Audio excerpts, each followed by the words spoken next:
চিড়ে আর সুজি দিয়ে আজকে দারুণ একটা খাবার বানাবো। তার জন্য একটা মিক্সিং জারে 1 কাপ চিড়ে, হাফ কাপ সুজি দিয়ে গ্রাইন্ড করে নিয়েছি।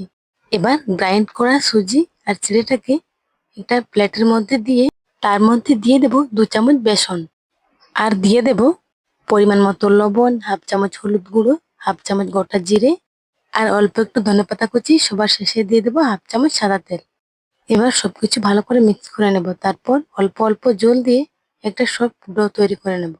ডোটাকে একটু নরম করে মেখে নিতে হবে। এবার একটা বাটির মধ্যে রেখে 10 মিনিট মতো রেস্টে রেখে দেব। 10 মিনিট পর এবার হাতের মধ্যে অল্প একটু তেল নিয়ে রুটির মতো করে বেলে নেব।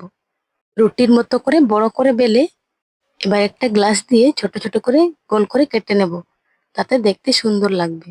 সবকটা এইভাবে কাটা হয়ে গেলে এরপর কড়াইতে সাদা তেল দিয়ে এবার এপিট ওপিট করে ভেজে নিলে বেশ রেডি। আমার তো খেতে ভীষণ ভালো লেগেছে। তোমরাও একবার এভাবে বাড়িতে বানিয়ে নিতে পারো। রেসিপিটা তোমাদের কেমন লাগলো কমেন্টে জানিও।